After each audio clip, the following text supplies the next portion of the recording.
Hey guys, Andrew Beckford here, right outside of the EA booth where I just played Need for Speed. There's no blank after that. It's just Need for Speed because they're rebooting the series. We had about I want to say a 5 minutes demo of actual gameplay, and where I raced against, well, I wouldn't say race, I'll get into that in a minute, but I played against about 7 other people. Now, the way that the new Need for Speed works is that there isn't so much objectives and goals, but it's an open world, and there's different narrative threads that you can go through. There's a speed thread, there's a style thread, there's a build thread, there's an outlaw thread, and there's a drift thread. And so what we did in the demo was we started off with a quick race against each other, but after that we were free to explore this open world and do whatever we could to earn style points, whether that's how fast we're going, drifting, messing with the cops, doing whatever we wanted basically to add up points, and then whoever had the most points at the end of the session won. I mean, there was no prizes, but it was just kind of a way to show off all the different capabilities of the game. The first thing we did, though, before we got out into the open world was to pick a car. There were 5 cars available: a vintage GTR, older Porsche 911, 240 SX or 180 for those across the pond, Ford Mustang, and a Subaru BRZ. We didn't have a lot of time to go through the customization, but you can customize everything in this game. Body kits, wheels, you can do different wheels in the front than in the back. You can do wheel size, you can do color, you can make a custom color by adjusting hue, brightness, saturation, clear coat. The customization options in this game are pretty extensive, and they're from recognizable brands. You got your Rocket Bunny. I saw voice center wheels, work wheels. There's hundreds of different wheels types, and I don't know exactly how many body kits, but I know there's a lot. As far as the narrative goes, it involves, well, having certain automotive icons guide you through the different narrative threads. Now, at this event, they don't want to say who those icons are, but if you look closely at the silhouettes, you can figure out a few of them. Also, if you kind of go off the brands that you see in the trailers and in the gameplay, it's quite obvious that Akira Nakai-san from RWB will be part of the game and likely one of the icons since there's RWB kits. One of the silhouettes in the main image looks a lot like Ken Block, and there is Hoonigan representation.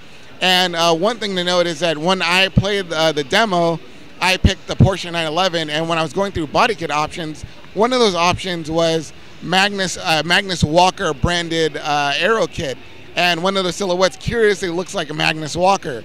As far as the other 2 personalities, I can't quite tell. I didn't see any branding that sort of gave anything away, and I couldn't really tell from the silhouettes.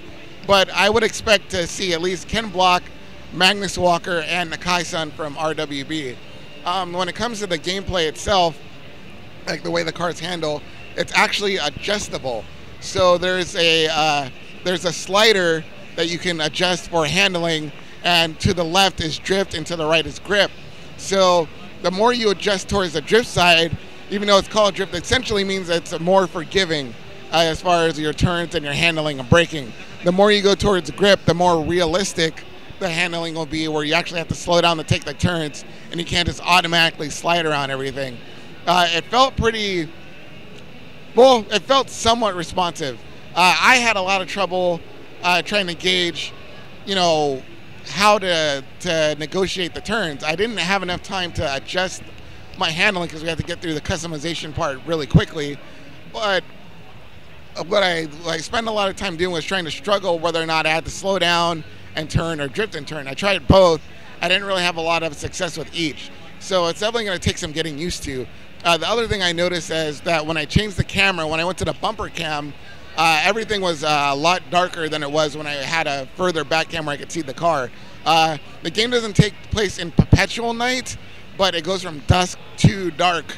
But the mode that we played, or the session that we played, was completely at night. So when you're in that bumper cam and it's nighttime, it's really nighttime. Unless there's ambient lighting from street lights or buildings around, it's very hard to see where you're going in bumper cam. I asked the developers about that after the session was over, and they said that would change in the final version and it would still be like that. But it was disconcerting, and it did take away from the experience a little bit. I would say that this is more of a game for people who are really into style and the culture. If you're looking for a very realistic hardcore racing experience, you're not going to find it here, but you are going to find a lot of fun, and you're going to get that customization and that infusion of culture that you're not really going to find in other games right now. I mean, as great of a game as Forza is, it's not really the same level when it comes to just the current automotive youth culture with the body kits, the brand representation. That's all going to be in Need for Speed. So it's definitely different from the other games that are being offered right now, but that's not necessarily a bad thing. I had a good time playing it, even though it was hard to figure out how to steer the damn car, but I'm sure I'll have more time with it later on. Maybe if I get lucky, we'll get an early copy for review, and I'll be able to give you guys a full, fleshed out opinion of if this game hits or misses. But for now, this is Andrew Beckford, and those are my first impressions of the new EA Need for Speed.